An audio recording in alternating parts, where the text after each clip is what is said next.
பவதாரணி அவர்கள் பயன்படுத்தின நகைகள் எல்லாத்தையுமே என்ன பண்ண போகிறாங்க அப்படிங்கிற ஒரு தகவல் தற்போது கிடைச்சிருக்கு. அதை பற்றி தான் இந்த வீடியோவில் நம்ம பார்க்க போகிறோம். பவதாரணி அவர்களுக்கு நகைகள் மேலே மிகப்பெரிய அளவில் இன்ட்ரெஸ்ட் கிடையாதாமா, ரொம்பவே சிம்பிளாக இருக்கணும் அப்படிங்கிறதான் அவங்களோட விருப்பமாக இருந்திருக்கு. ஆனால் இளையராஜா சார் தான் எப்பயுமே தான் பொண்ணுக்கு ஏதாவது புதுசாக நகை எடுத்து கொடுத்துட்டே இருப்பாராமா. ஒரு கான்செர்ட் போனால் அங்கே ஏதாவது நல்லா இருந்துச்சுன்னா தான் பொண்ணுக்கு அப்படின்னு வாங்கிட்டு வந்து கொடுத்துருவாரு. அவங்களோட கல்யாணத்துக்கு மிகப்பெரிய அளவில் சீர்வரிசைகள்லாம் செஞ்சுருந்தாரு, நகை போட்டிருந்தாரு. அண்ட் இது எல்லாத்தையுமே ஒரு ஃபங்க்ஷனுக்கு போனால் கூட அவங்க போட்டு போகணும் அப்படின்னு ஆசைப்பட்டது கிடையாதாமா. நார்மலாக போகணும் தான் நினைப்பாங்க. ஆனால் இளையராஜா சார் விட மாட்டாராமா. நீங்கள் வெளியே போகிறீங்கன்னா சிம்பிளாக போகிறது எனக்கு பிரச்சனை இல்லை, ஆனால் அங்கே இருக்கவங்க அவங்கள பார்த்துட்டு எதுவும் நினச்சிடக்கூடாதுன்னு நகை போட்டு தான் அனுப்பிவிடுவார்.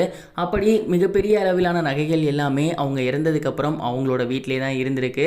அந்த நகைகள் எல்லாத்தையுமே ஒரு பெட்டியில் போட்டு பவதாரணி அவர்களோட நினைவாக அவங்களுக்காக அப்படியே வச்சிடலாம் அப்படிங்கிற ஐடியாவில் இளையராஜா சாரோட ஃபேமிலி மெம்பர்ஸ் இருக்காங்க அப்படிங்கிறது தெரிய வந்திருக்கு.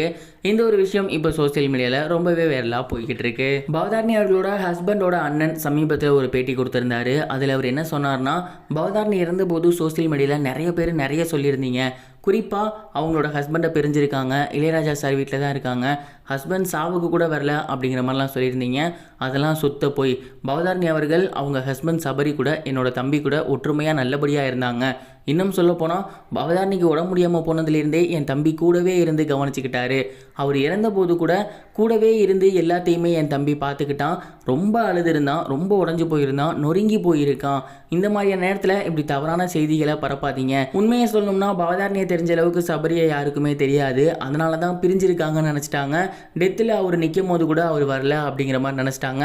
கடைசி வரைக்கும் கூடவே இருந்து பவதாரணிக்கு உயிரோடு இருக்கும்போதும் ஹெல்ப் பண்ணிட்டு இருந்தார், நல்லா பார்த்துக்கிட்டாரு.